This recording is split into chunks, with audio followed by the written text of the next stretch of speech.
में आपकी आईडी का होना, आपके पास परिचय पत्र होना, आधार कार्ड होना, पैन कार्ड होना, ये बहुत जरूरी है।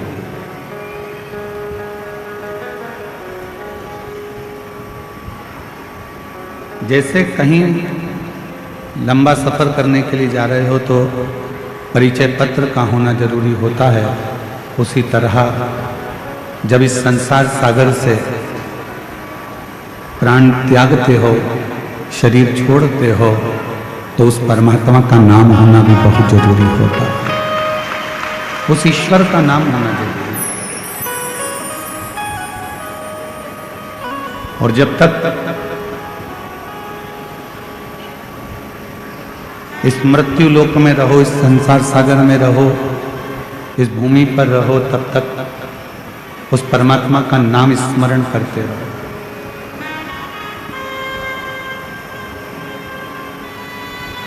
शिव महापुराण की कथा कहती है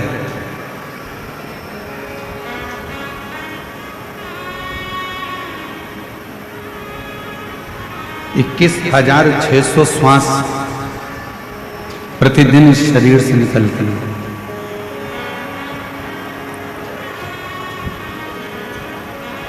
और 21,600 श्वास प्रतिदिन इस शरीर से निकलती है।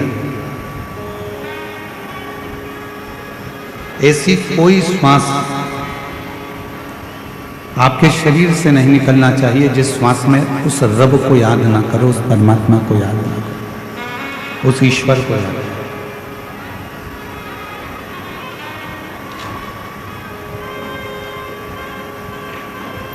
क्यों? ना जाने कौन सी श्वास 21,600 श्वास में से वो कौन सी श्वास होगी जो आखिरी होगी, ये किसको मालूम।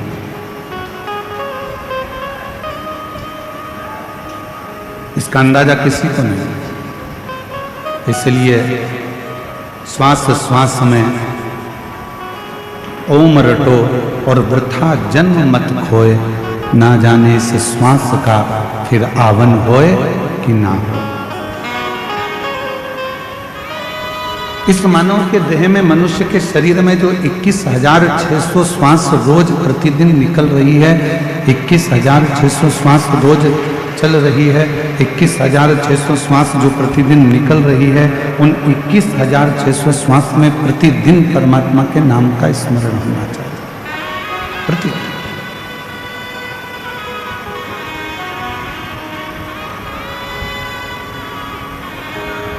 एक बार माँ पार्वती जी, जगत जननी अम्बा जगदम्बा, माँ जगत जननी दुर्गा भवानी कैलाश पर्वत से भ्रमण करती करती मृत्युलोक में काशी में पहुंच गए।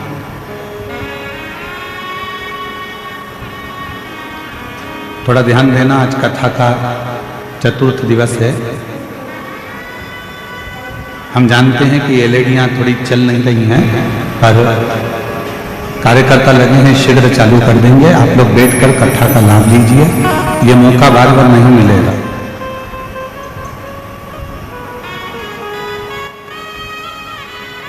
आज कथा की शिवरात्रि भी है, साथ में मार्गशीर्ष मास का आद्रा नक्षत्र भी है, और इस कबीर धाम में, कवर्धा नगर में ये पवित्र शिव महापुराण की कथा छत्तीसगढ़ में चल रही है। ये आपका सौभाग्य और हमारा सौभाग्य।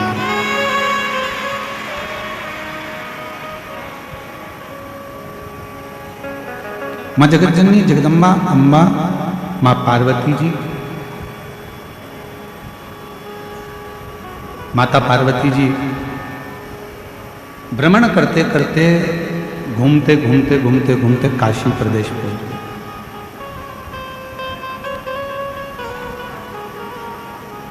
और पार्वती जी जब काशी प्रदेश पहुंची, काशी में पहुंची,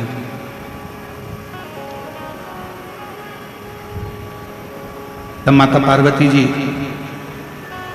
कुछ देर मां गंगा जी के घाट पर बैठ गई।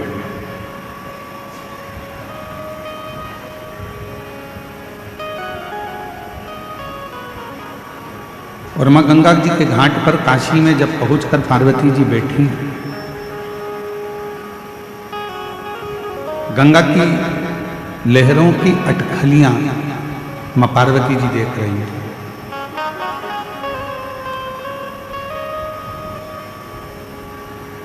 कुछ देर वो गंगा की लहरें उछलती हैं, फिर कुछ देर में शांत हो जाती हैं, फिर कुछ देर में उछलती हैं, फिर शांत हो जाती हैं।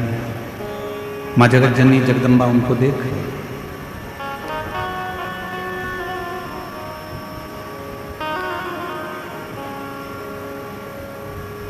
शिव महापुराण की कथा कहती है वो गंगा की जो लहरें उछल रही थी, थोड़ी देर में वो शांत हो गई। कहते हैं जिसने अपनी जिंदगी में बुरा वक्त देखा होता है, जो बहुत संघर्ष से जीवन को जिया हुआ होता है, बहुत बुरा वक्त उसने अपनी जिंदगी में देखा हुआ होता है, तो शिव पुराण कहती है जिसने अपनी जिंदगी में बुरा वक्त देखा होता है, संघर्ष का समय देखा होता है, वो जिंदगी में कभी किसी का बुरा नहीं करता है, कभी बुरा नहीं करता। जिसने बुरा वक्त देखा ही नहीं है, जिसने संघर्ष किया ही नहीं है, वो दूसरे का बुरा करने में लगा रहता है। क्यों? क्योंकि उसके पास पहले का वैभव है, उसके पिताजी छोड़कर गए, जमीन छोड़ गए, जायदाद छोड़ गए, संपदा छोड़ गए, धन दौलत छोड़ गए, गाड़ी बंगला छोड़ गए, तो वो दूसरे का बुरा करने में लगा है कि इसको मुझे आगे बढ़ने नहीं देना। पर जिसने अपनी जिंदगी का बुरा वक्त देखा है, बहुत संघर्ष किया, बहुत बुरा वक्त देखा, बहुत तकलीफ का समय देखा, वो जिंदगी में कभी किसी का बुरा नहीं करता, क्योंकि उसको मालूम है कि मैंने भी अपनी जिंदगी में बहुत बुरा वक्त देखा है और बहुत संघर्ष किया, बहुत संघर्ष किया।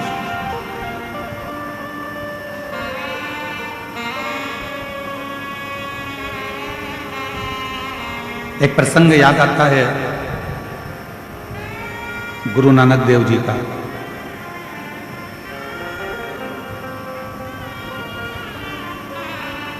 गुरु नानक देव जी ने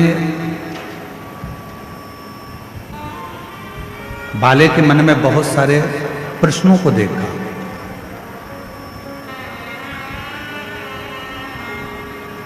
तो बाले ने एक बार गुरु नानक देव जी से कहा, आप कहते हो कि संपूर्ण ब्रह्मांड में, संपूर्ण जगत में वो रब है, वो ईश्वर है, वो परमात्मा है,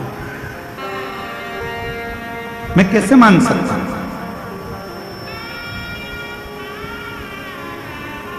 बाले ने कहा गुरु नानक देव जी से, मैं कैसे मानूं कि पूरे संसार में, पूरी जीव में, जल में, थल में, आकाश में, वायु में, चराचर में, सब में रब है, सब में ईश्वर है, सब में परमात्मा है, मैं कैसे मानूं? तब गुरु नानक देव जी ने बाले को एक कबूतर दिया, इस कबूतर को ले जा।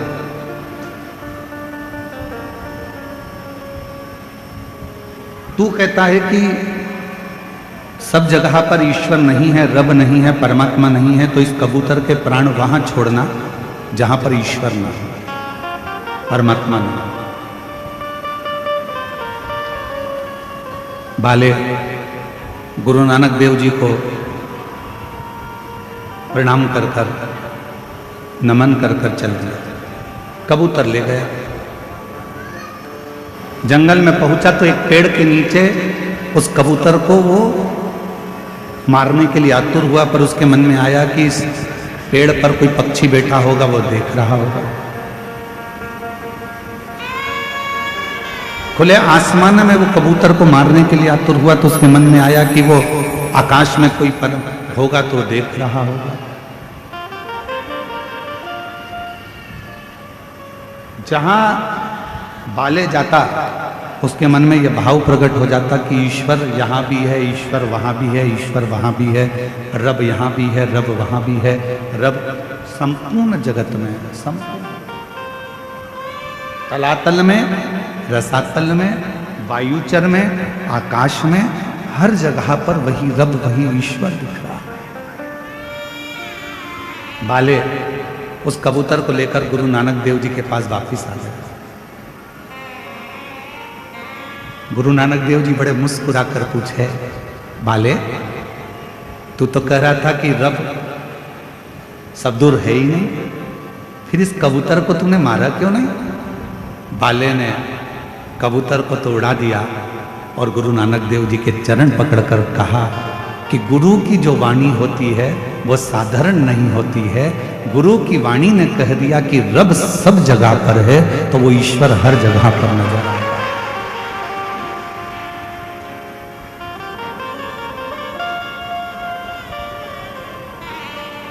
कंकर में शंकर है, जल में शंकर है, आकाश में शंकर है, वायु में शंकर है। ऐसी कोई भूमि नहीं, ऐसा कोई स्थान नहीं, ऐसा कोई क्षेत्र नहीं जहां शिव ना हो, जहां शंकर ना हो, जहां परमात्मा ना हो। पार्वती जी देख रही हैं कि वो गंगा जी की पानी की जो लहरें थी वो उछल रही हैं, थोड़ी देर उछलती हैं, थोड़ी देर में शांत हो जाती हैं, फिर उछलती हैं, फिर शांत हो जाती हैं। वो गंगा की लहरें बार बार उछल रही हैं और बार बार शांत हो रही हैं। संसार में जितने मनुष्य, इस मृत्यु लोक में जितने मनुष्य जन्म लेते हैं, उस मृत्यु लोक में जितने मनुष्य इस भूमंडल पर इस मृत्यु लोक में जन्म लेते हैं, ऐसा कोई मानव नहीं है जिसके भीतर बहुत सारी उमंगें उत्पन्न नहीं होती।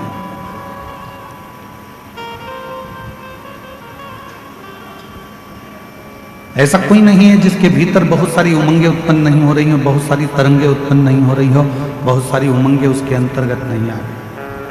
पर कुछ देर वो उमंग उछलती है, फिर शांत होती है।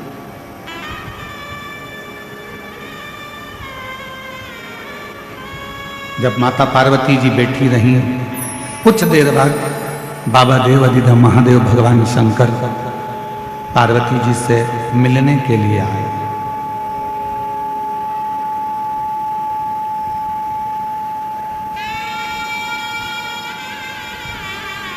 भगवान शिव पार्वती जी से मिलने के लिए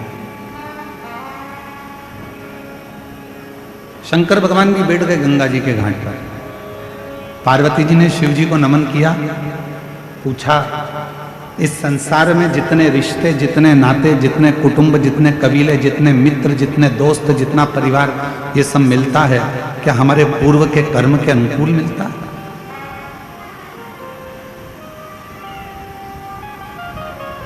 क्या हमारा पूर्व का कोई कर्म हुआ है जिसके अनुसार हमको ये सब मिलते हैं?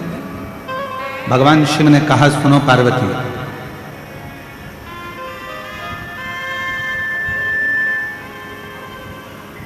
हमारे जीवन में जो भी मिलता है वो 3 कारण से मिलता है। जगत जननी, इस संसार सागर में जितने भी मिलेंगे, चाहे माँ मिले, पिता मिले, भाई मिले, बहन मिले, पत्नी मिले, बेटे मिले, बेटी मिले, मित्र मिले, काका मिले, काकी मिले, चाचा मिले, चाची मिले, बुआ मिले, फूफा मिले, मामा मिले, मामी मिले, तुम्हारे जितने पड़ोसी मिले, रिश्तेदार मिले, कोई दोस्त मिले, कोई बाहर के मिले, जितने भी मिलते हैं ये किसी कारण से मिलते हैं। उसके 3 कारण। पहले नंबर का, यदि इस संसार सागर में आपको कोई मिल रहा है तो वो आपको या तो कुछ सिखाने के लिए आता है, वो आपको कुछ ना कुछ सिखाने के लिए मिला है। दूसरा, संसार सागर में यदि कोई मिल रहा है, दूसरा कारण है कि वो आपको कुछ लौटाने के लिए आता है, कुछ देने के लिए।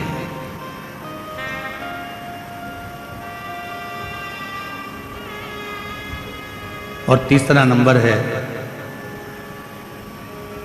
अगर इस संसार सागर में अगर कोई व्यक्ति मिलता है या फिर वो अपने कर्म के अनुसार हमारे पास जो है हमसे ले जाने के लिए आता है,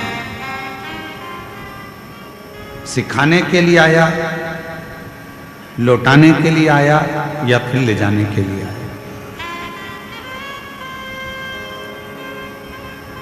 कोई व्यक्ति आपसे मिला, आप उससे कुछ सीख सकते हो तो सीख लो।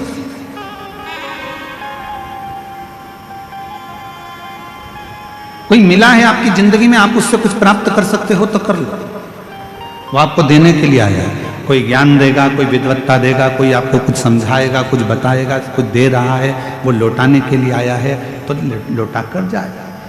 कोई सिखाने के लिए आया है तो सिखा कर जाएगा। और संसार में कोई कोई व्यक्ति ऐसा मिल जाता है कि जो हमारा लेकर भी चला जाता है। चाहे हमारा धन ले जाए, चाहे हमारी प्रॉपर्टी ले जाए, चाहे हमारा गाड़ी ले जाए, बंगला ले जाए, सत्ता ले जाए, कुछ ना कुछ लेकर चले जाए। 3 कारण है। कई माताएं कहती हैं गुरुजी मेरी बहू मुझे पूछती नहीं है, प्रणाम नहीं करती है, नमन नहीं करती है। कोई कहती है कि मेरी सास मुझे आदर नहीं देती है, सम्मान नहीं देती है, सत्कार नहीं देती है। मेरा निवेदन है, आज के समय में, इस कलिकाल के समय में कोई घर ऐसा नहीं है जिसके घर में भगवान ने खाने के लिए अन्न नहीं दिया।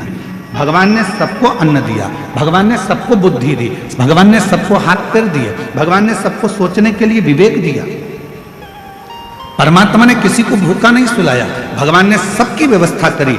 पर कलिकाल में धन की मात्रा तो बढ़ती चली गई, संपदा बढ़ती चली गई, गाड़ी बंगले बढ़ते चले गए, प्रॉपर्टी बढ़ती चली गई, गोल्ड बढ़ता चले गया, तुम्हारा वैभव बढ़ता चले गया। पर कलिकाल में एक चीज घटती चली गई, वो आपस का प्रेम धीरे धीरे घटता चले गया, आपस का स्नेह धीरे धीरे घटता चले गया। हमारा और आपका जो प्रेम है वो धीरे धीरे घटता चले गया। पति पत्नी का प्रेम घटा,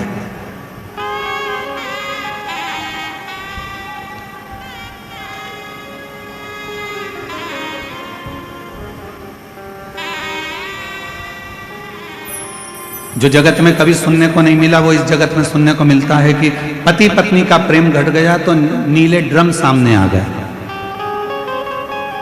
पति पत्नी का प्रेम घट गया तो मालूम पड़े दोनों पति पत्नी घूमने के लिए गए थे और एक का कत्ल हो जाता है।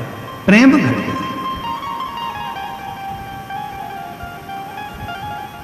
धन बढ़ा है पर प्रेम घटा, महल बढ़ा है पर प्रेम घटा, बंगला बड़ा है पर प्रेम घटा है, दौलत बड़ी है पर प्रेम घटा है। और शिव महापुराण की कथा कहती है, मेरे शंकर भगवान से सीखो कि शिव जी के पास ना तिजोरी थी, शंकर जी के पास ना कोई अलमारी थी, शिव जी के पास ना कोई स्वर्ग जैसा वैभव था। शंकर भगवान तो इसी भूमि पर कैलाश पर रहते थे, जो आता था उसको कुबेर भंडारी भंडार लुटा कर दे देता।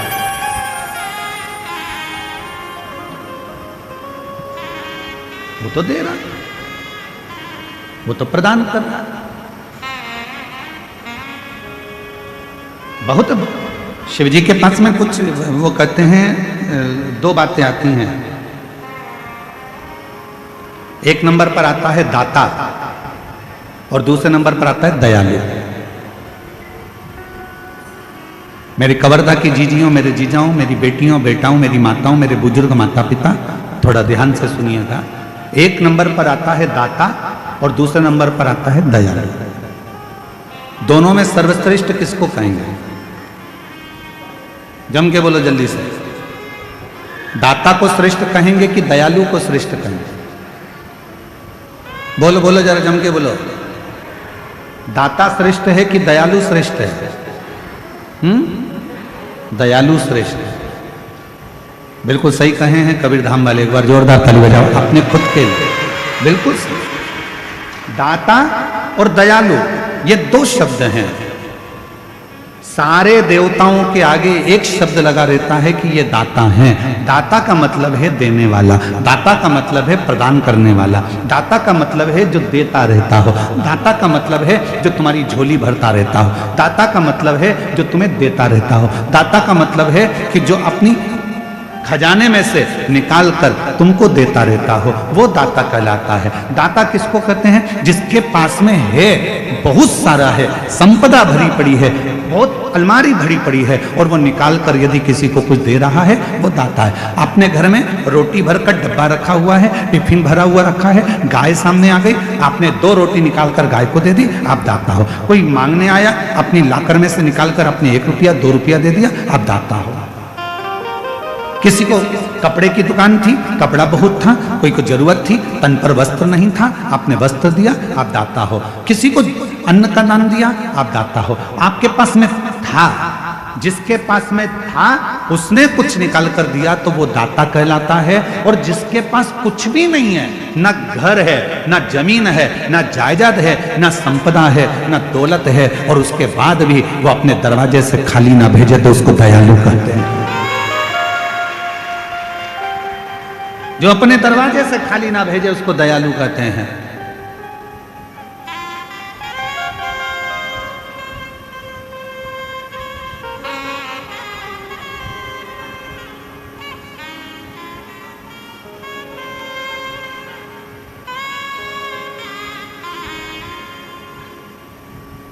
एक प्रसंग और बड़ा सुंदर आया है। हमने ये प्रसंग भिलाई में सुनाया था।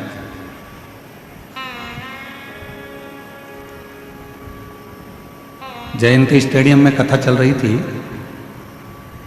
उस समय पर यह प्रसंग कहा था।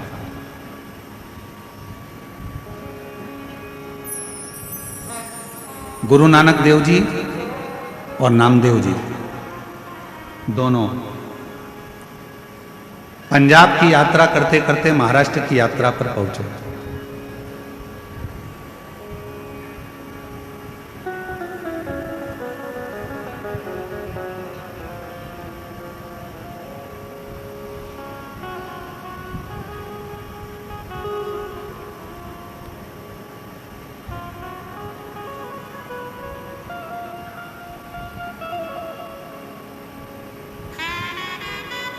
और गुरु नानक देव जी और नामदेव जी दोनों पंजाब की यात्रा करते करते महाराष्ट्र की यात्रा पर पहुंचे। और एक शिव के मंदिर में नामदेव जी महाराज मंदिर के अंदर प्रवेश कर गए और भजन गाकर नाचने लगे। मंदिर के पुजारी पंडित सब क्रोध में आ गए।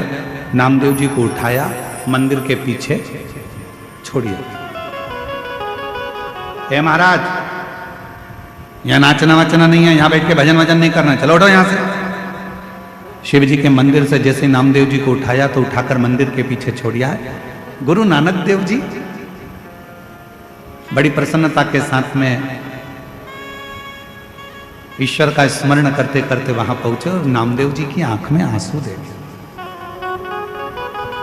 नामदेव, तुम रो रहे हो?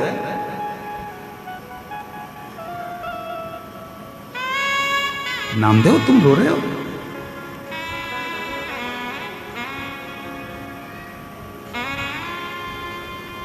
नामदेव जी कहने लगे गुरु नानक देव जी से कि मुझे मंदिर के पीछे पटक दिया, मंदिर से बाहर निकाल दिया। गुरु नानक देव जी ने जो शब्द कहा वो शब्द यहां शिव पुराण में आया है, जरा स्मरण करिएगा। गुरु नानक देव जी कहते हैं कि किसके मंदिर से निकाला गया तुझको मालूम है? नामदेव, किसके मंदिर से निकाला गया तुझको मालूम है? नामदेव जी कहने लगे शिव के मंदिर से। गुरु नानक देव जी कहते हैं जो अंदर शिव है ना, उसको दयालु कहते हैं। दयालु वो होता है जिसके पास देने के लिए भंडार भरा हुआ नहीं होता तो भी उसके दरवाजे से कोई खाली नहीं जाता, उसको दयालु कहते हैं। शिव जी के पास में कोई तिजोरी नहीं है, शंकर जी के पास कोई अलमारी नहीं है, शंकर जी के पास कोई वैकुंठ जैसा सुख नहीं है, शंकर जी के पास बहुत सारा खजाना नहीं है, शंकर जी के पास में बहुत सारी कोई जमीन जायदाद प्रॉपर्टी धन दौलत संपदा नहीं है, क्योंकि अगर होता और देते तो दाता कहलाते। उनके पास कुछ भी नहीं है। भस्म लपेटे हैं, मृगछाला पहने हैं, गले में सर्प धारण करे हैं, मस्तक पर चंद्र है, गंगा बह रही है, त्रिपुंड धारण करे हैं, उनके पास कुछ भी नहीं है। गुरु नानक देव जी कहते हैं ये दयालु है। और दयालु का मतलब नामदेव जी ने पूछा क्या होता है, तो गुरु नानक देव जी ने कहा जहां बैठे हो, मंदिर के पीछे बैठे हो नामदेव जी, तो मंदिर के पीछे उस परमात्मा को याद करना प्रारंभ करो। अगर दयालु कृपा करेगा तो मंदिर का गेट भी बदल देगा। और वो मंदिर का गेट बदल।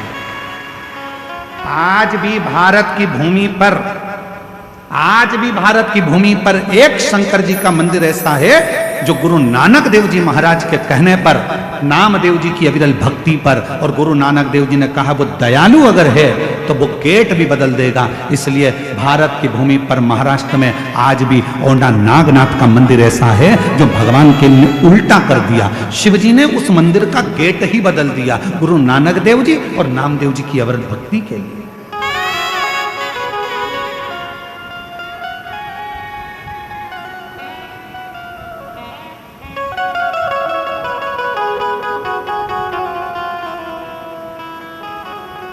महाराष्ट्र में आज भी ओंडा नागनाथ का मंदिर आप लोग कभी दर्शन करने के लिए, आप में से कोई गया है कभी ओंडा नागनाथ जी का दर्शन करने? अगर महाराष्ट्र में जाएंगे तो दर्शन करेंगे कि मंदिर का गेट है सामने, पर मंदिर के अंदर के पूरे भाग को घुमा दिया भगवान शंकर ने।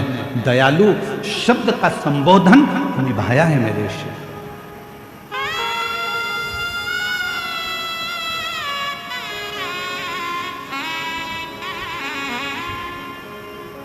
इसलिए ओंडा नागनाथ जी में शंकर जी का मंदिर और गुरुद्वारा दोनों आमने सामने हैं, दोनों आमने सामने। भक्ति का बल प्रबल, क्यों ना शिव को दयालु कहा गया। किसी देवता के आगे दयालु शब्द का संबोधन लगा ही नहीं, केवल एक देवता के आगे लगाया गया है, वो देवाधिदेव महादेव के आगे लगाया गया है। क्योंकि शंकर जी के पास जो आता है कुछ नहीं है, फिर भी खाली नहीं भेजते हैं। लंका का राजा रावण आया, रावण ने कहा मुझे ये चाहिए, सोने की लंका ले जा। शिव जी के पास कौन सा सोना था? कुछ भी नहीं, फिर भी सोने की लंका दे देते हैं। शिव जी ने तुरंत सोने की लंका दे दी। उसने कहा प्रभु मुझे ये चाहिए, ले जा। भस्मासुर ने कहा मैं जिस पे हाथ रखूं वो भस्म ले जा। जिसने जो मांगा उसको दे दिया। गणेश जी ने कहा प्रथम गिनती, प्रथम गिनती। षडानंद कार्तिक ने कहा ये चाहिए, ले जा। राजा श्वेत ने देखा कि इसके प्राण जाने वाले, श्वेत को प्राण दे दिया। मार्कंडे बाबा को उम्र दे। ये सब शिव दे सकता, शंकर दे सकता।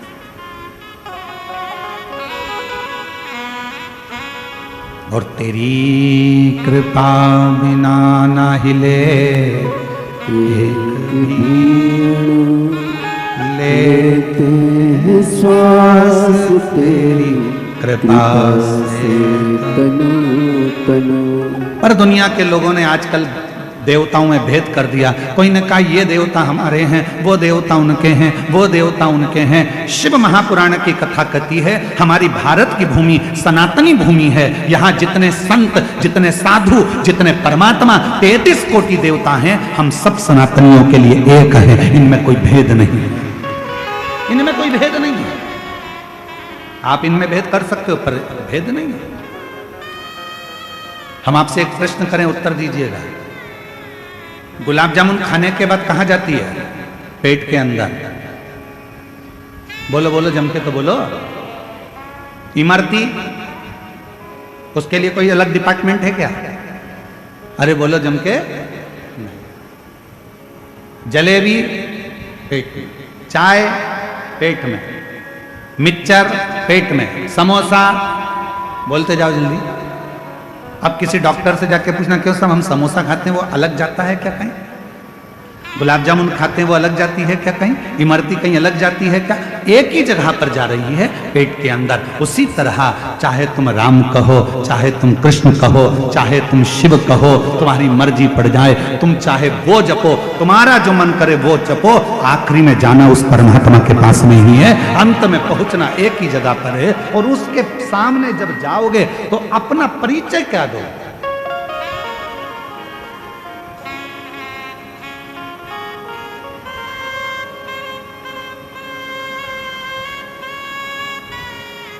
जाना वही है। तुझ में राम, मुझ में राम, सब में राम समाया है। जित देखो उत राम की ही माया है। सब में राम समाया। आप जहां देखोगे परमात्मा को ढूंढने का प्रयास करिए। शिव महापुराण की कथा कहती है, माँ गंगा के तट पर माता पार्वती जी शिव जी की साक्षी में कहती हैं कि 3 कारणों से संसार के लोग मिलते हैं। एक वो है जो सिखाने आता है, दूसरा वो है जो लौटाने आता है, और तीसरा वो है जो ले जाने आता है। हमें जो मिल रहा है वो 3 कारणों से मिल रहा है। कुछ देने आया है, कुछ लेने आया है, कुछ सिखाने आया है। तो आप उस व्यक्ति से ऐसे मिलो कि ये हमको कुछ सिखाएगा। बचकर रहना, कहीं कुछ ले जाएगा।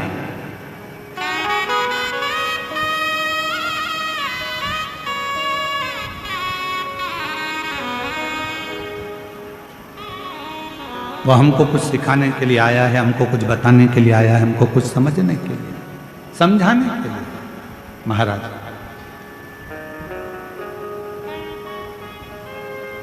आज एक बात कहना चाहते हैं आप लोगों को आद्रा नक्षत्र के इस अवसर पर।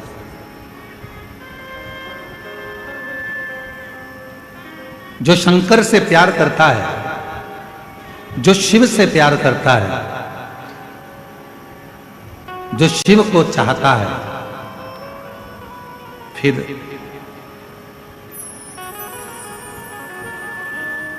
कोई उसे प्यार करे ना करे उसे कोई फर्क नहीं पड़ता, क्योंकि उसकी जिंदगी में सर्वम शिवम ही रह जाता है। मेरे जीवन में केवल एक शिव तत्व ही रह जाता है। शिव सर्वम शिवम, इसके सिवा कुछ नहीं। शिव ही मेरा सब कुछ। और भटक लो, तुम्हें जहां जहां भटकना है संसार के लोग, भटक लो।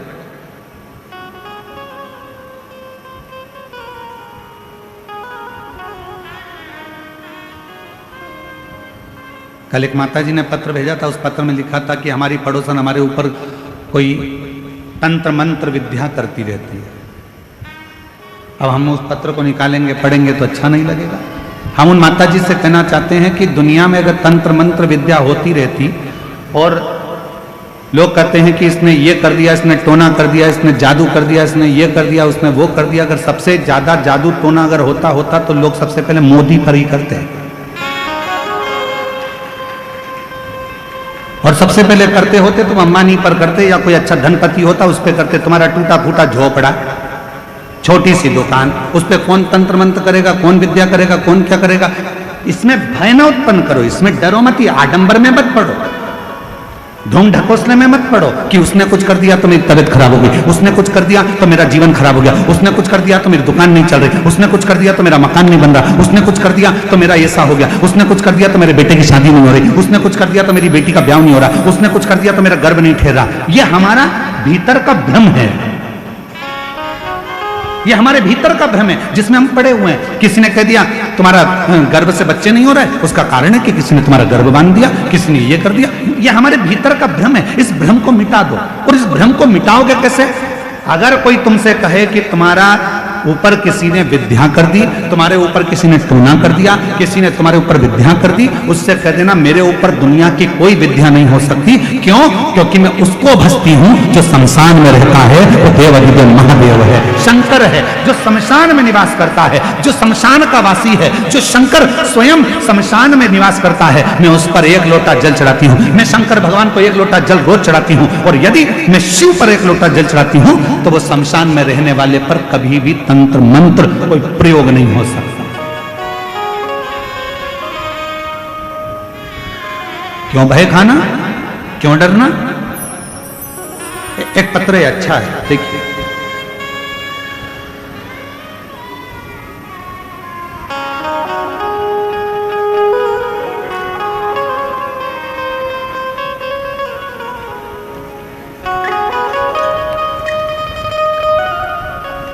गीता साहू, पति श्री भागीरथी साहू, छत्तीसगढ़, पुलिस कवर्धा जिला कबीरधाम छत्तीसगढ़ की रहने वाली। कहीं बैठे हो तो हाथ हिलाइएगा। आप ही हैं? श्री शिवाय नमस्ते। आ जाइए, एक बेलपत्र ले जाइए, आ जाओ। मैं गणेश तिवारी जी को और उनके पूरे परिवार को बहुत बहुत बधाई देती हूँ, शुभकामना देती हूँ, जिन्होंने ये कथा कराकर हम सभी शिव भक्तों को श्रवण करने का सौभाग्य प्रदान करा। मेरे परिवार में 2 लड़की, पूजा साहू, मीनाक्षी साहू एवं एक लड़का गजेंद्र साहू है। छत्तीसगढ़ में जहां भी शिव महापुराण होता है सभी जगह पंडाल में बैठकर कथा सुनती हूँ। उसका कारण ये है कि मुझे जितने भी लोग कहते थे कि तुम्हारे घर विद्या कर दी, तुम्हारे घर टोना कर दी, आइए आ जाइए, आ जाओ बेलपत्र ले, टोना कर दिया, तुम्हारे बच्चे कभी सरकारी नौकरी नहीं कर सकेंगे, तुम्हारा बच्चा कभी लाइन से नहीं लग पाएगा, तुम्हारी बेटी कभी सक्सेस नहीं हो पाएगी, किसी ने कुछ कर दिया। जिस दिन से मैंने आपकी शिव महापुराण की कथा सुनना प्रारंभ करी, उस दिन से मन बना लिया कि मेरे ऊपर कोई कुछ कर ही नहीं सकता, क्योंकि मेरे ऊपर शंकर जी का हस्त कमल विराजमान, हाथ, मेरे ऊपर कोई कुछ नहीं कर सकता कि मैं शिव जी को एक लोटा जल चढ़ाता। गुरुदेव, मैंने नियम बना लिया, दुनिया के लोग कुछ भी कहें, पंडाल में जाकर कथा सुनूंगी। एक पंडाल नहीं, छत्तीसगढ़ में जहां जहां कथा होती है सभी जगह पंडाल में बैठकर कथा सुनती हूं। बताए गए उपायों को पालन करती हूँ। पत्र एलईडी पर चल रहा होगा, चल रहा है, आप लोग साथ पढ़ सकते हैं। पालन करती हूँ। गंडई में शिव महापुराण होने से बाद हमने अपने घर के आंगन में भगवान शिव जी को मंदिर बनाकर प्रतिष्ठित कर दिया। तब से बाबा की ऐसी कृपा हुई गुरुदेव। आप कथा में कहते हो कि जिस गांव में, नगर में, शहर में, कॉलोनी में, सोसाइटी में शंकर का मंदिर होता है, वहां का विकास अपने आप होता है। हमने अपने घर में ही, घर के बाहर शिव जी को विराजमान कर दिया। हमारे ऊपर बाबा की ऐसी कृपा हो गई। लोग कुछ कुछ कहते थे, बाबा ने संभाल लिया। गुरुदेव, श्री शिवाय नमस्तुभ्यम का स्मरण करती हूँ। स्टिकर शब्दूर बांटती हूँ। कोई मंदिर के ऊपर भी अगर कहीं लिखने का मौका लगता है तो लिख देती हूँ श्री शिवाय नमस्तुभ्यम। पशुपतिनाथ का व्रत करते हैं। मेरे तीनों बच्चे, उनके मन में आया कि मम्मी हमारी सरकारी नौकरी लग सकती है, क्या हम ऐसा कर सकते हैं? मेरे तीनों बच्चे मेरे कहा कि सियोर वाला बाबा कहता है मेहनत 4 गुनी करना, रात दिन एक करना, खूब पढ़ाई करना, उसके बाद शहद लगाकर बेलपत्र शिव को लगाकर जाना। बाबा को मैं धन्यवाद देती हूँ गुरुदेव। आज मेरा पुत्र गजेंद्र साहू सन 2023 में नीट पास कर लिया और MBBS जोधपुर AMS में सिलेक्शन हो गया। गुरुदेव, लगातार 2 साल तक मेरा बेटा कांवड़ भरने के लिए सीहोर जाता रहा। लगातार 2 साल तक सीहोर कांवड़ यात्रा में गया, कांवड़ यात्रा करी और बाबा कांवड़ यात्रा कर कर बाबा ने उसका हाथ पकड़ लिया। गुरुदेव, 1 महीना बाद मेरी लड़की पूजा साहू, उसने भी कहा माँ मैं भी शिव जी की आराधना करूंगी, और वो भी शंकर की आराधना में लग गई। और बाबा की ऐसी कृपा हुई कि मेरी बेटी पूजा साहू का पुलिस विभाग में सिलेक्शन हो गया। आज बाबा से आशीर्वाद लेने पंडाल में बैठकर कथा सुन रही हूँ, बाबा को यहाँ नमन करने आई हूँ। एक लाइन अच्छी लिखी है, आप और हम गुनगुनाते हैं साथ में। खाली ना जाता कोई दर से तुम्हारे, खाली ना जाता कोई दर से तुम्हारे, मैं भी खड़ी हूँ नन्ही बाएं पसारे अपने हृदय। ये बेटा और बेटी दोनों का फोटो लगाया जा रहा है। जो डॉक्टर बना और जिसका पुलिस में सिलेक्शन हुआ, दोनों का फोटो लगाया। एक बार जोरदार ताली बजाकर स्वागत करिए, वंदन। अपने हृदय से लगा लो, गिरा जा रहा हूँ, उठा लो भोले अपने दर से। जोरदार ताली बजाओ। बेटी का पुलिस में और बेटे का डॉक्टरी में MBBS कर रहा है। एक बहुत बहुत बधाई। भोले अपने दर से अब तो न टालो, गिरा जा रहा हूँ, उठा लो कोई कहे आपसे क्यों आडंबर में फंसना, क्यों भ्रम में फंसना? किसी ने कह दिया उसने तुम्हारे ऊपर विद्या कर दी, किसी ने कह दिया तुम्हारे ऊपर टोना कर दिया, किसी ने कह दिया ये कर दिया, किसी ने कह दिया वो कर दिया। क्यों डरना? आप उस परमात्मा को दिल से, कोई आडंबर नहीं, कोई दिखावा नहीं, कोई विचार नहीं करना कि कोई ने टोना करा, कि टोटका करा, कि दुकान बंद कर दी, कि घर बंद कर दिया, कि शादी नहीं होने दिया, कि बच्चे नहीं होने। कुछ मत करो। तुम तो एक काम करो, भ्रम से हटो, अपने गलत सोच को हटाओ, घर में से 1 लोटा पानी भरो, शंकर जी के मंदिर में चढ़ाना प्रारंभ करो, दुनिया के सारे दुख मिट जाए, दुनिया के सारे कष्ट। एक पत्र अच्छा है, वापिस सुनो, अच्छा पत्र है।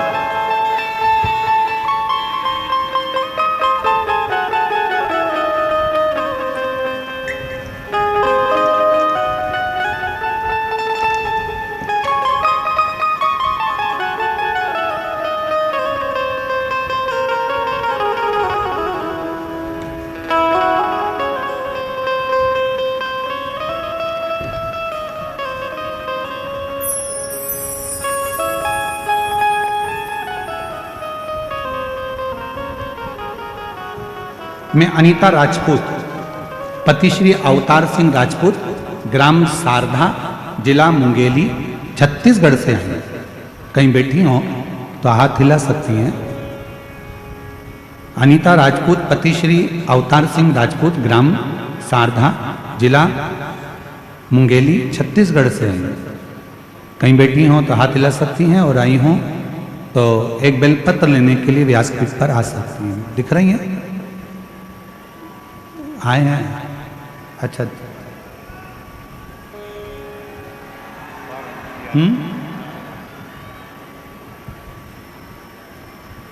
मैं अनीता राजपूत, पति श्री अवतार सिंह राजपूत, ग्राम सारधा, जिला मुंगेली, छत्तीसगढ़ से। बाबा की महिमा का मैं क्या वर्णन करूं गुरुदेव। भगवान भोलेनाथ तो करुणा के सागर हैं गुरुदेव। मेरी शादी 2013 में हुई थी, जिसके बाद 13 वर्ष तक मुझे संतान का सुख नहीं हुआ। 13 साल तक मुझे संतान नहीं हुआ। 6-7 बार मैंने पशुपतिनाथ का व्रत किया, सफेद आंकड़े की जड़ का प्रयोग किया। लोग तो कहते थे कि तुम कभी मां नहीं बन सकती, किसी ने कुछ कर रखा है, पर मैंने शिव पर भरोसा करा। शंकर जी का द्वार नहीं छोड़ा, पशुपति व्रत नहीं छोड़ा। पंडाल में कथा सुनने पहुंच गई और पंडाल की मिट्टी को अपने गर्भ पर लगा लेती, गर्भ पर लगाकर बाबा से विनती करती, गुरुदेव 13 साल के बाद 28/8/2025 को मेरे घर में 13 साल के बाद पुत्र रत्न की प्राप्ति हुई। बाबा को मैं धन्यवाद देने के लिए आई हूं, प्रणाम करने के लिए। एक पत्र और देखिए। प्रियंका राजपूत, पति दिलीप राजपूत, ठाकुर पारा, वार्ड नंबर 19, कवर्धा, छत्तीसगढ़ की रहने वाली हूँ। कहीं बैठी हो तो हाथ हिला सकती हैं और अगर बैठी हो तो एक बेलपत्र लेने के लिए आ सकती हैं। मैं प्रियंका राजपूत, पति दिलीप राजपूत, ठाकुर पारा, वार्ड नंबर 19, कवर्धा, छत्तीसगढ़ की रहने। मेरी शादी को 10 साल हो गए थे, लेकिन संतान की प्राप्ति नहीं हुई थी। डॉक्टर, वेद सभी को दिखाया पर मुझे संतान प्राप्ति नहीं हुई। तब मैंने टीवी पर आपका शिव महापुराण की कथा सुनी। तब मैं पशुपतिनाथ का व्रत की और सफेद आंकड़े के जड़ का प्रयोग किया और बाबा महादेव के मंदिर जाना शुरू किया, जिसके 2 वर्ष के बाद 19/12/2023 को 10 साल के बाद मुझे बाबा की कृपा से संतान की प्राप्ति हुई। मैं बाबा को प्रणाम करने के लिए यहाँ। अब इसमें मन में भ्रम उत्पन्न कर लेना कि नहीं किसी ने कुछ कर दिया है, किसी ने कुछ कर दिया, ना ना, मेरा बाबा भोला जिसके सिर पे रख दे कर दे वारे के न्यारे नंदी पे बैठ। हम भ्रम में ना पड़े, हम आडंबर में ना पड़े, हम ढोंग ढकोसले में ना पड़े, हम अपने ये चित्त में ना लाए, अपने विचारों में ना लेकर आए कि किसी ने कुछ कर दिया। आप में वो बल है। फिर वही बात आ गई, 3 पर विश्वास पक्का रखना। पहले नंबर पर अपने आप पर, दूसरे नंबर पर अपने बाप पर और तीसरे नंबर पर विश्वनाथ पर भरोसा पक्का रखना। 3 पर भरोसा पक्का रखना। एक अपने आप पर भरोसा रखना कि मुझे डॉक्टर बनना है, मतलब मैं नीट क्लियर करूंगी, कर रहूंगा। पढ़ाई में मन लगाओ, रात दिन एक कर दो, 24 घंटे पढ़ो, रात दिन एक कर आखिरी में शिव पर छोड़कर फिर एग्जाम के लिए जाओ। दूसरे नंबर पर अपने पिता पर भरोसा करना, जिसने तुम्हें पाल पोस कर बड़ा करा, जिसने तुम्हें साथ दिया, अपनी पूरी प्रॉपर्टी, पूरा धन तुमको देकर जाएगा। कितना भी बेकार बेटा क्यों ना हो, तो भी माँ बाप अपनी जायदाद कहीं दान कर नहीं जाते, अपनी औलाद को ही देकर जाते हैं। इसलिए अपने पिता पर भी भरोसा पूरा रखना। और तीसरे नंबर पर विश्वनाथ पर, भगवान देवाधिदेव महादेव पर, शंकर पर भरोसा पूरा रखना। वो तुम्हें कभी डूबने नहीं देगा, तुम्हें मंजिल तक पहुंचा कर ही रहेगा। 3 पर भरोसा पक्का रखो। 3 का भरोसा कभी टूटना नहीं चाहिए। एक अपने आप पर, दूसरे अपने बाप पर, तीसरे नंबर पर विश्वनाथ पर। यह भरोसा कभी ना टूटे, इसका स्मरण रहे, वो टूटे ना।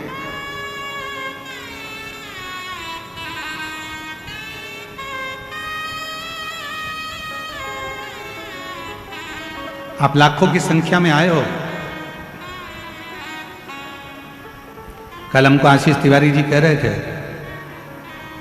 हमने पूछा क्यों भैया, ये घुंगरी खुर्द में कथा चल रही है, यहाँ कितने लोगों की बस्ती है?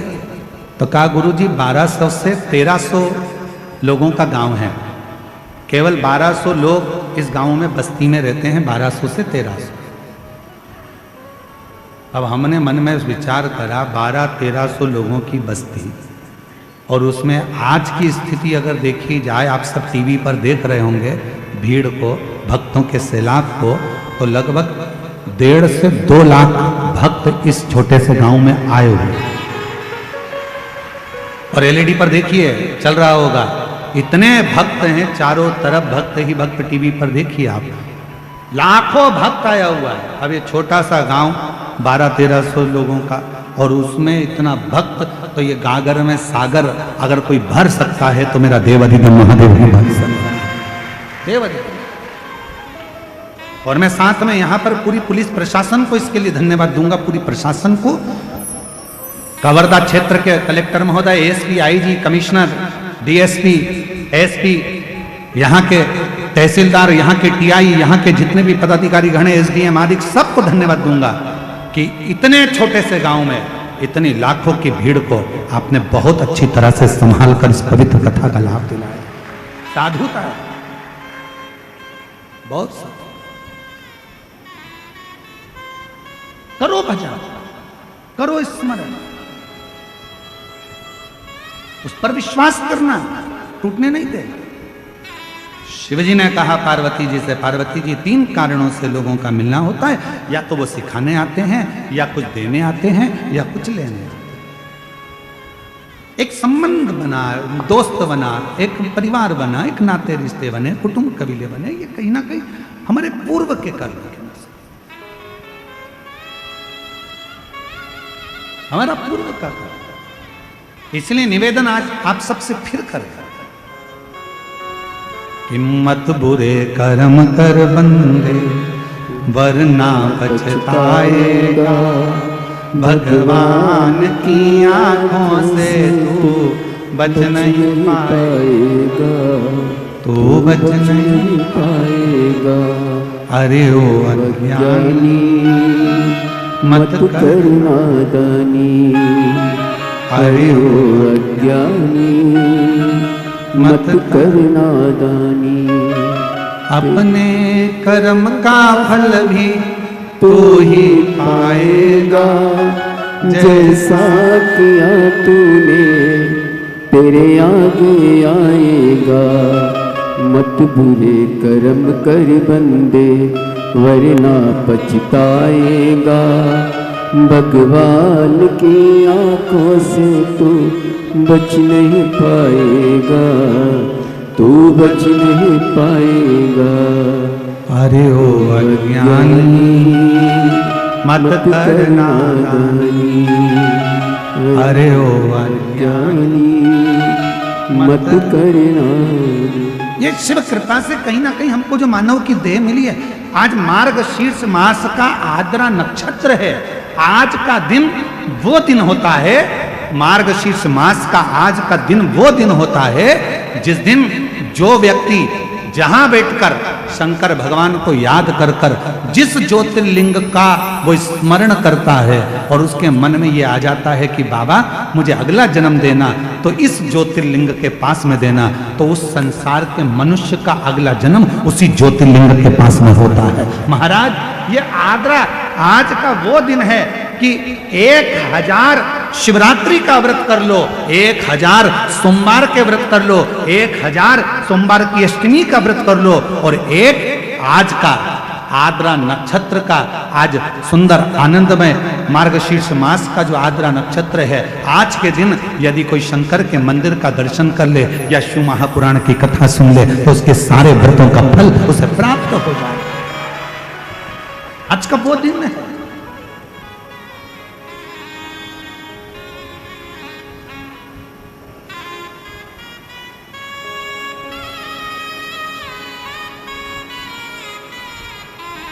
इसलिए छत्तीसगढ़िया जय जोहार।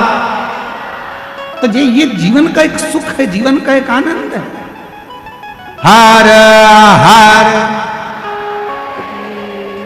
बोल बम का नारा है, श्री शिवाय सारी समस्या का हल बस एक लोटा जल चढ़ाओ। पर एक लोटे जल से तुम किसी को डराओ मत ही हो।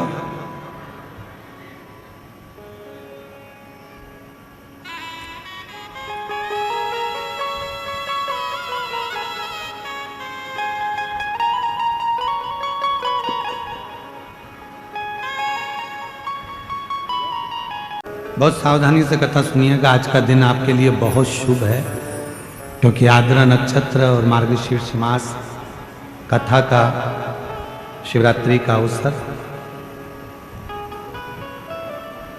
बहुत सावधानी से सुनो।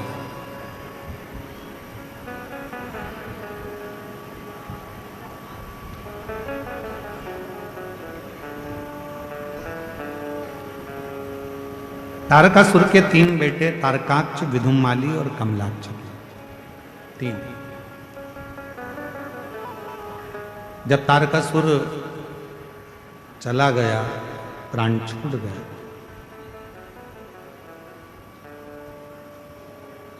शिव जी का ऐसा भक्त था तारकासुर, भगवान शंकर का ऐसा उपासक था तारकासुर, जो था असुर पर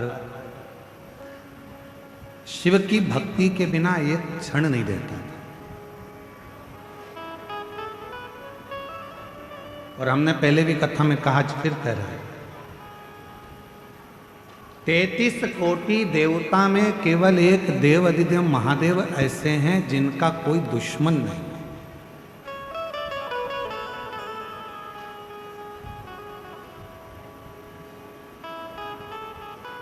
33 कोटि देवता में केवल एक देवाधिदेव महादेव हैं जिनका कोई दुश्मन नहीं है। देवता भी उनकी पूजन करते हैं, गंधर्व भी उनकी पूजन करते हैं, अप्सराएं भी उनकी पूजन करती हैं, पशु भी उनकी पूजन करते हैं, पक्षी भी उनकी पूजन करते हैं, नाग भी उनकी पूजन करते हैं, किन्नर भी उनकी पूजन करते हैं। जिनका आराधना साधना सब करते हैं वो केवल एक हैं, देव अधिदेव महादेव। सब पूजन।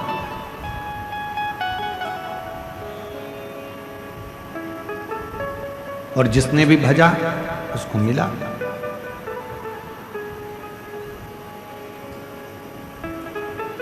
ऐसा दुनिया में कोई नहीं है जिसने शंकर भगवान का भजन करा हो, शिव का नाम लिया हो और उसको भगवान शंकर ने नहीं दिया।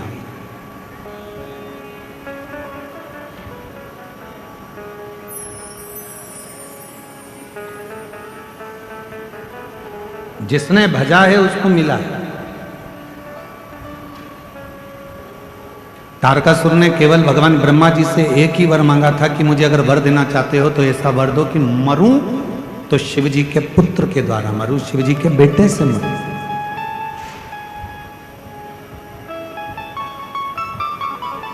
यदि मेरे प्राण जाएं तो शंकर भगवान का बेटा मुझे मारे, इससे ज्यादा कुछ नहीं। क्यों? क्योंकि तारकासुर ये जानता था कि शंकर भगवान ने अखंड समाधि लगा ली है। माता सती के जाने के बाद शिवजी अखंड समाधि में डूब गए हैं। वो विवाह नहीं करना चाहते, शादी नहीं करना चाहते। तो उनके मन में आया, अगर शिव विवाह नहीं करेंगे तो मेरी साधना तो अधूरी रह गई।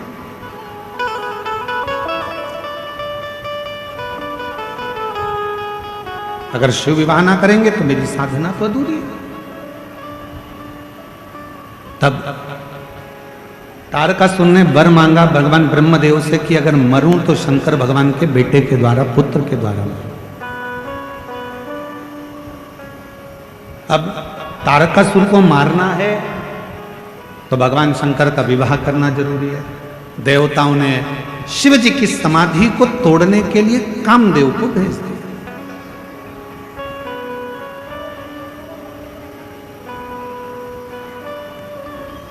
अब शास्त्र कहता है कि गुरुजी आप कहते हो कि शंकर भगवान की तप साधना को कोई नहीं तोड़ सकता, शंकर भगवान की साधना को कोई नहीं छोड़ सकता, फिर शंकर भगवान ने, कामदेव ने शिव जी की समाधि को क्यों तोड़ दिया? भाई ध्यान देना, स्मरण में लेना, शिव जी सती के पति हैं, कामदेव रति के पति हैं। सती और रति, ये दोनों दक्ष प्रजापति की बेटी है। शंकर भगवान को लगा मेरा साडू भाई आया है, और मेरा साडू भाई आया है, ये कामदेव आया है, अगर मैं नेत्र नहीं खोलूंगा तो अतिथि का अपमान हो जाएगा, इसका सम्मान करना, और इसका सम्मान करना जरूरी है। शिव जी ने अपना नेत्र खोला, कामदेव जलकर भस्म हो गए, रति मां रोती रही, बिलखी। शंकर भगवान का विवाह पार्वती जी के साथ में पक्का हुआ। भगवान के तेज पुंज को ले जाकर गंगा जी के जल में छोड़ा गया। गंगा की धार से 6 पुत्रों ने जन्म लिया। कृतिकाओं ने उसका पालन करा। जब 6 ही एक साथ रोने लगे, 6 ही एक साथ दूध पीने लगे, तो कृतिकाएं परेशान हो गई। हाथ में गंगा का जल लेकर उन्होंने 6 ही को एक कर दिया, तो मुख तो 6 रह गए, शरीर एक हो गया, जिनका नाम षडानंद कार्तिकेय हो गया। बोल कार्तिकेय महाराज की। षडानंद कार्तिकेय जिनका बाप।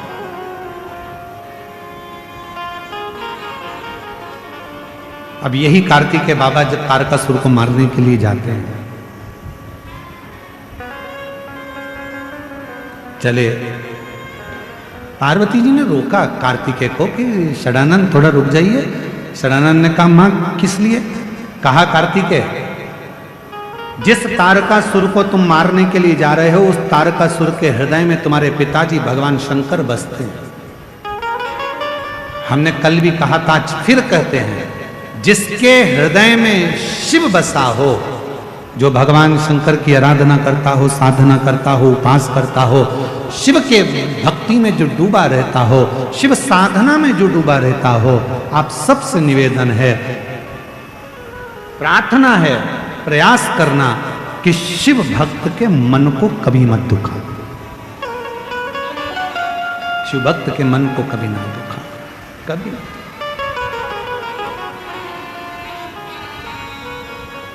महाराज, जब हम आराधना करते हैं, साधना करते हैं, भक्ति करते हैं, भजन करते हैं, स्मरण करते हैं, तो इस बात का हमको स्मरण करना चाहिए।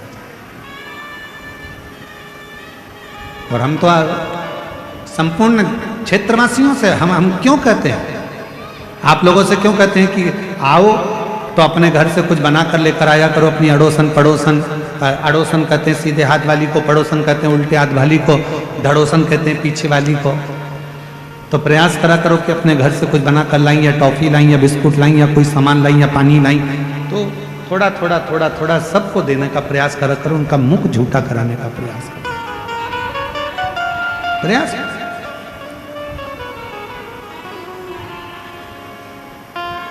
इसका बड़ा फल है, और बहुत फल इसका प्राप्त होता है, बहुत।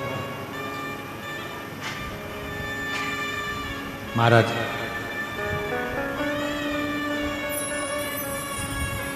शिव कथा कर रही है, भगवान शंकर का संवाद कर रहा है। तारकासुर को तुम मारने के लिए तो जा रहे हो, पर तारकासुर के हृदय में शिव बसे, भगवान शंकर बसे। तुम तारकासुर का संहार करो, मना नहीं है, क्योंकि असुर है, पर इतना याद रखना कि तारकासुर के हृदय में बाण ना लगे, उसका दिल ना दुखाया जाए, हृदय ना दुखाए, ठीक है।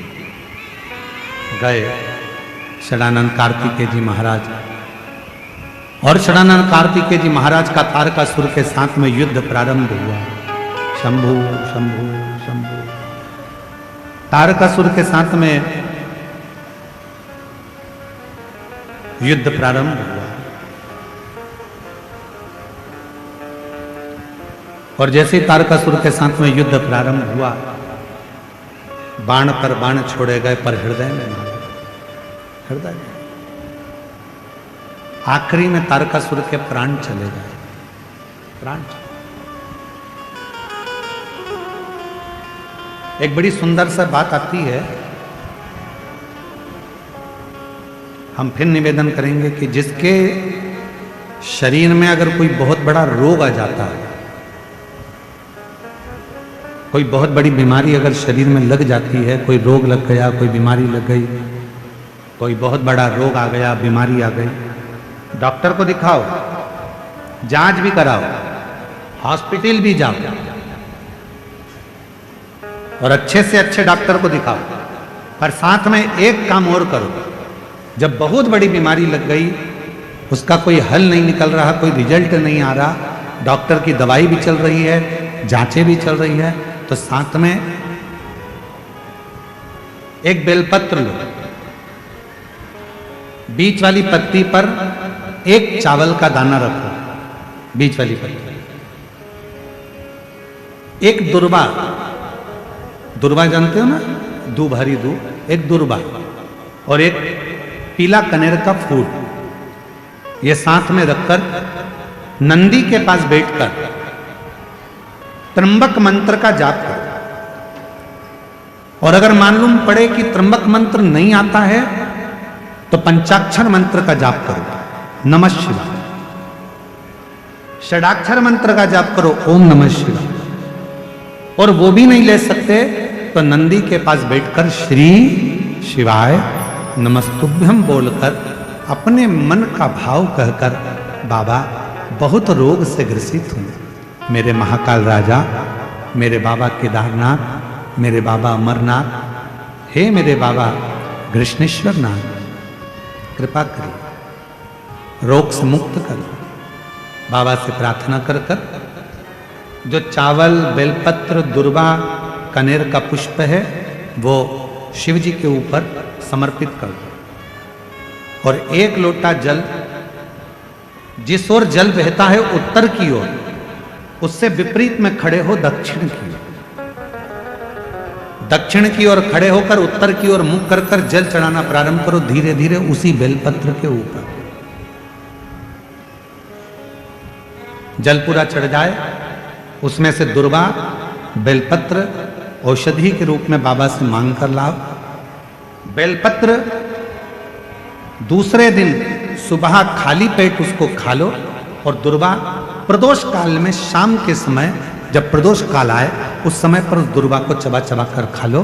धीरे धीरे धीरे धीरे रोग का निवारण होने लगेगा और तुम्हें दवाई लगने लगेगी, औषधि लगेगी।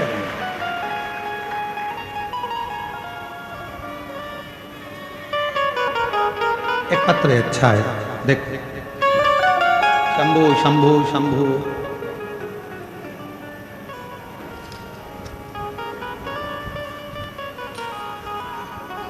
एक पत्र अच्छा है, देखिए।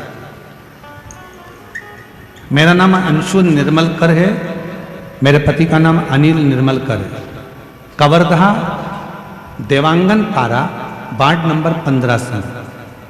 कहीं बैठी हो तो हाथ हिला सकती हैं। अंशु निर्मलकर, मेरे पति का नाम अनिल निर्मलकर, कवर्धा देवांगन पारा वार्ड नंबर 15 से। कहीं बैठी हो तो हाथ हिला सकती है। दिख रही हैं? आ जाओ आ जाओ, बच्ची को भी ले आओ, आ जाइए, बेलपत्र ले जाइए। मेरी बेटी 4 साल की है। अचानक मेरी बेटी का चलना, बोलना, खाना पीना सब बंद हो गया था। ना वो चल सकती थी, ना बोल सकती थी, ना सुन सकती थी, ना खाना खा सकती थी, सब छूट गया। तब हम उसको रायपुर के एम्स हॉस्पिटल में भर्ती करें। 1 महीने तक आईसीयू में मेरी बेटी रही। आखिरी में डॉक्टर ने कह दिया हम इसे नहीं बचा पाएंगे। 1 महीने भर्ती रहने के बाद डॉक्टर ने कह दिया एम्स में कि हम इसको बचा नहीं पाएंगे। पूरी तरह से टूट गई थी गुरुदेव। लेकिन किसी के कहने पर मेरे बाबा का भजन किया, बेलपत्र का प्रयोग किया। तब मुझे लगा कि मेरे बाबा मुझे हिम्मत देंगे और मेरी बेटी को बचा लेंगे। डॉक्टर ने तो हाथ ऊंचे कर दिए थे कि हम इसको नहीं बचा सकते। ना यह कभी जिंदगी पर चल पाएगी, ना बोल पाएगी, ना सुन पाएगी, ना खाना खा पाएगी, ना पलंग से उठ पाएगी। हार गए। मंदिर दौड़ कर जाती, शिव जी को बेलपत्र चढ़ाती, उसके तकिए के पास लाकर रख देती। शंकर का चढ़ा हुआ जल उसके शरीर पर लगा देती। आपने कहा था एक दुर्वा, एक बेलपत्र, कनेर का पुष्प और चावल ये फलदायी होता है। मैंने वैसा ही करा जैसा आपने बताया। आज मैं बाबा को धन्यवाद देने आई हूँ गुरुदेव। बाबा की कृपा से 5 बेलपत्र वाला प्रयोग फिर करा, मूंग वाला प्रयोग करा और बाबा की गणेश जी की राइट सूंड वाला प्रयोग करा। तब मेरी बेटी धीरे धीरे आईसीयू से बाहर आ गई और बाबा की कृपा से डॉक्टर तो बोले थे चलेगी नहीं, शिव जी की कृपा से अब चलने भी लगी, बोलने भी लगी और बाबा की कृपा से उसका सब काम। शिव की आराधना, शंकर की साधना, शिव उपासना ये जीवन का सुख देती है, ये जीवन का आनंद देती है। एक पत्र और है,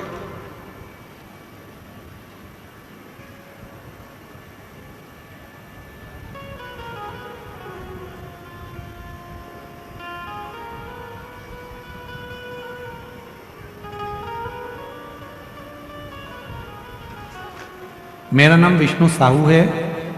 मैं बाईपास रोड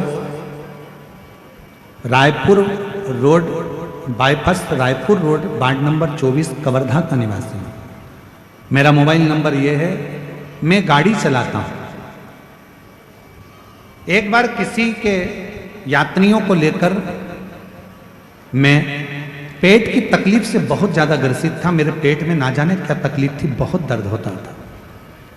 तब मैं किसी यात्री को लेकर, कौड़िया की कथा थी आपकी, और कौड़िया की कथा में मैं यात्रियों को लेकर जा रहा था। तो यात्री आपके बारे में बात कर रहे थे कि पंडाल में बैठकर अगर कोई कथा सुनता है और कोई बीमारी होती है तो पंडाल की मिट्टी को अगर वहां लगा लेता है तो उसका रोग मिट जाता है। मैं हंसने लगा क्योंकि मेरा विश्वास आप पर नहीं था। पर जो यात्री थे जिनकी मैं गाड़ी चला कर ले जा रहा था वो आप ही आपकी बात कर रहे थे। मैं कौड़िया की कथा में पहुंचा। मैंने भी सोचा जब लोग कह रहे हैं कि मिट्टी इतनी कारगर है, कथा पूरी होगी तब मैं मिट्टी को अपने पेट पर लगाऊंगा। और मैंने कौड़िया की कथा की रच को अपने पेट में लगाया। गुरुजी, घर आते समय मेरा पेट दर्द पूरा समाप्त हो गया था। और गुरुजी, मुझे क्या मालूम था कि पंडाल की मिट्टी इतनी काम करती है। मैं उस मिट्टी को उठाकर ले आया। 20 साल की उम्र से मैं शराब पीता था और 20 साल की उम्र से मैं शराब पीता था। पर जब से भोलेनाथ में मन लगाया है और मिट्टी अपने तन पर लगाना चालू करी है, तब से आज 5 साल हो गए, तब से मैंने शराब को हाथ नहीं लगाया है। गुरुदेव, शराब को छूना बंद कर दिया। 5 साल हो गए गुरुदेव, मैंने शराब को हाथ नहीं लगाया। एक बात और कहना चाहता हूं गुरुदेव, आपके कथा की पंडाल की मिट्टी एक ऐसी मिट्टी है कि उसको मेरे जितने दोस्त शराब पीते थे मैंने 50 लोगों के शरीर पर लगाया और 50 ने ही शराब को छोड़ दिया।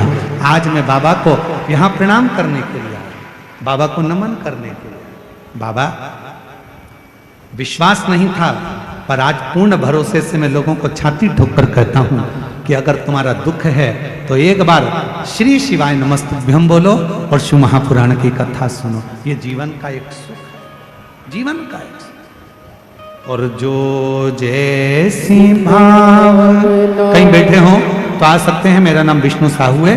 Bypass road ward number 24 Kawardha का निवासी हूँ। मेरा मोबाइल नंबर ये है। कहीं बैठे हो तो आ सकते हैं। जो जैसी भावना लाया वो ऐसा ही फल पाया, नहीं खालियों से लौटाया, वो मन ही मन हर्षाया। सब बोलो, कर दिया माला माल काशी वाले ने लुटा दिया भंडार काशी वाले ने। आप जिस भावना से आते हो, बैठे लाखों की संख्या में शिव महापुराण की कथा को श्रवण कर रहे हो, जब कथा पूरी हो जाए और कथा जब पूरी हो, आरती होने के बाद जब कर्पूर गौरम हो, आप अपनी भूमि को जब नमन करो, प्रणाम करो, उस भूमि की मिट्टी को अपने मस्तक पर लगाकर उससे प्रार्थना कर कर जाना, बाबा बहुत दुखी हूँ मेरे शंकर, मेरे त्रिकालदर्शी, मेरे कैलाशी, मेरे अविनाशी, हे शिव मेरे मन की मुराद को पूर्ण करना, मेरे दुख को समाप्त करना। आप कृपा करना मेरे शंकर, आप करुणा करना मेरे महादेव। खींचना पड़ रहा है बोलने में। मेरे शिव आप करुणा करो, कृपा करो, दया करो। आ जाओ, आ जाओ बेटा। आप करुणा करिए, आप दया करिए, आप कृपा करिए।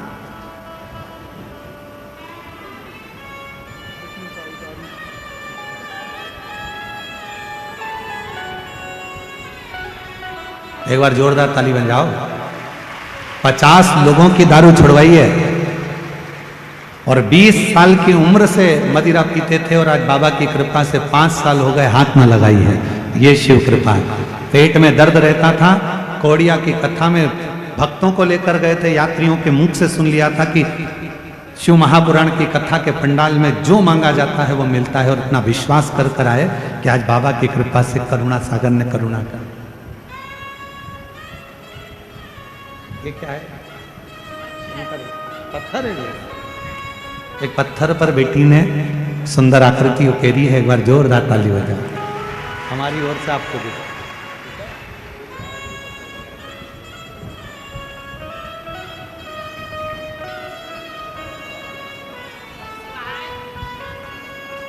एक बार दोनों हाथ उठाकर हर हर।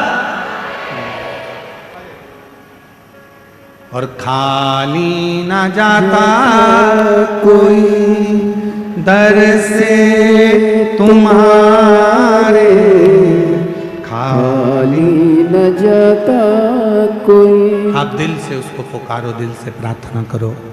जब दिल से विनय करोगे, निवेदन करोगे तो वो दिल से देता है, हृदय से देता है। भाव से कहोगे तो भाव से सुनता भी है। कथा कह रही है, शिव महापुराण की कथा वर्णन कर रही है।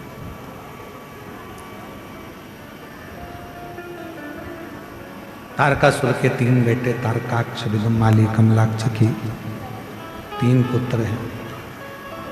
और तीनों पुत्र ब्रह्मा जी से वर प्राप्त करते हैं कि हमारे प्राण न छूटे। ब्रह्मा जी ने कहा संसार में अगर जन्म लिया है तो प्राण तो जाएंगे, मृत्यु तो हो निश्चित। और यदि आप कह रहे हो कि मृत्यु निश्चित होगी, मौत आएगी, तो हमें वर दीजिए कि हम मरें तो तीनों एक साथ मरें। हमारे प्राण छूटे तो तीनों के एक साथ छूटे।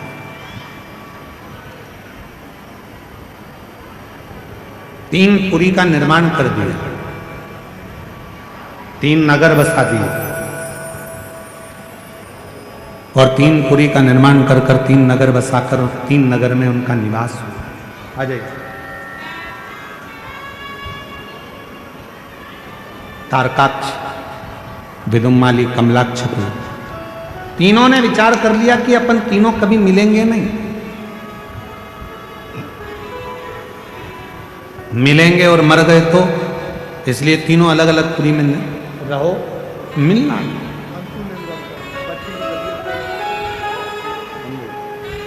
यही बेटी है जिसको डॉक्टर ने जवाब दे दिया था कि ये कभी चल नहीं पाएगी, उठ नहीं पाएगी, बोल नहीं पाएगी।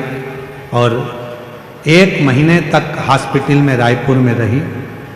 उसके बाद जवाब दिया, शिव पर भरोसा किया, डॉक्टर की दवाई भी लेती रही और आज बाबा की कृपा से यहाँ चलकर आई है। जोरदार ताली बजाकर।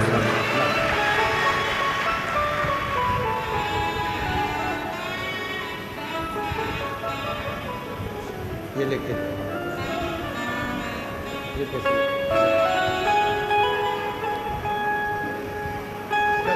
अब तो ठीक हो गई, अब रोते नहीं, अब खुश हो, अब तो बढ़िया हो गई। देखो बढ़िया खड़ी है। श्री शिवाय नमस्ते, बोलो श्री शिवाय नमस्ते। अब आवाज भी है, बोलती भी है, चलती भी है और शिव की कृपा से सब कार्य भी करती है। एक बार जोरदार ताली बजाइए।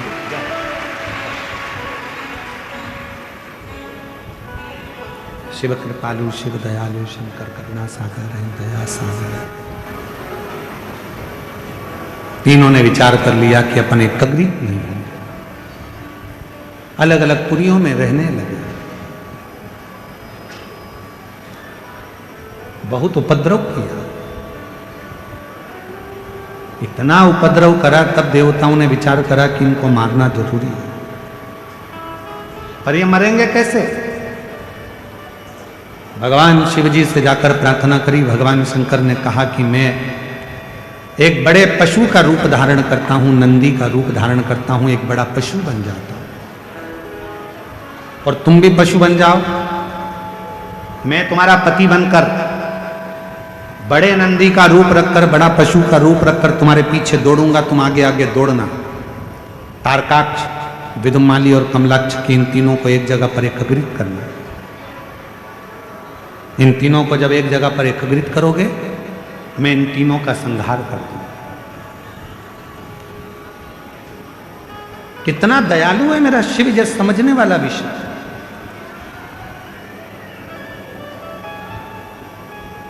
मेरे शंकर भगवान ने, मेरे भगवान ओघड़ दानी ने, मेरे शंभू ने, मेरे त्रिकालदर्शी, मेरे कैलाशी ने मनुष्य को पंख नहीं दिए। पंख दिए हैं तो केवल पक्षी को दिए।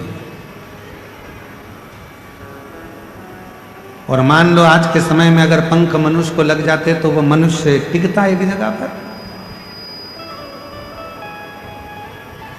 थोड़ा सा धन आता है और व्यक्ति अभिमान में फूल जाता है, थोड़ा सा वैभव आया और व्यक्ति अभिमान में फूल गया, थोड़ा सा सत्ता मिली, कुर्सी मिली, पद मिला, प्रतिष्ठा मिली और व्यक्ति अभिमान में फूल गया।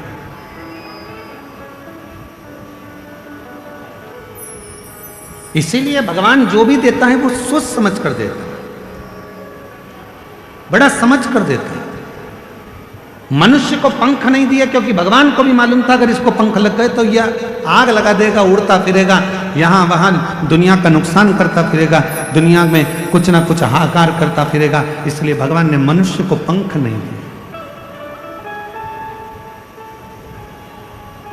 भगवान ने तो केवल हाथ दिए हैं, शीश दिया है, मुख दिया है, नेत्र दिए हैं, श्रवण शक्ति दी है, चरण दिया है।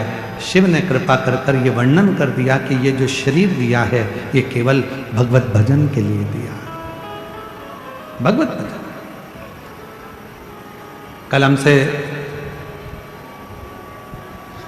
गणेश प्रसाद तिवारी जी कह रहे थे कि गुरुजी आप ऐसा आशीर्वाद देकर जाना कि जो सुरभि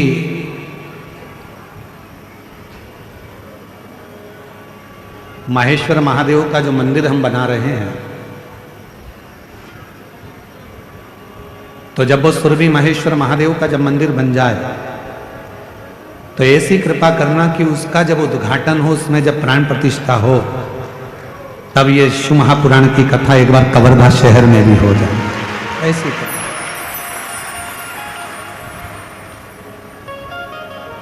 तो हमने तिवारी जी से कहा, गणेश प्रसाद तिवारी जी से, आप सुरभि महेश्वर महादेव का मंदिर बनाओ और मां सुरभि पर छोड़ दो और सुरभि महेश्वर पर छोड़ दो। फिर उसकी जब मर्जी होगी, साल 2 साल में जब मंदिर पूरा कंप्लीट हो जाएगा और प्राण प्रतिष्ठा होगी, तो जब मेरे महादेव को अगर कृपा करना होगी और इतने शिव भक्तों पर करुणा करना होगी, तो बाबा इस शिव पुराण को फिर वापस लेकर आ जाए, फिर वापस। और हम गणेश तिवारी जी आपको, आपके बेटे आशीष तिवारी जी को, आपकी धर्मपत्नी श्रीमती नेहा तिवारी जी को बहुत धन्यवाद देते हैं। कम से कम आपके हृदय में शिव महापुराण के प्रति इतना भाव तो है कि बाबा एक बार और ऐसी करुणा करना कि ऐसी शिव पुराण की कथा हो। और केवल हम तिवारी जी से नहीं, आप सबसे कहें, इस कथा के पंडाल में बैठकर आज आद्रा नक्षत्र के दिन शिवरात्रि के अवसर पर मार्गशीर्ष मास में अपने अपने स्थान पर बैठकर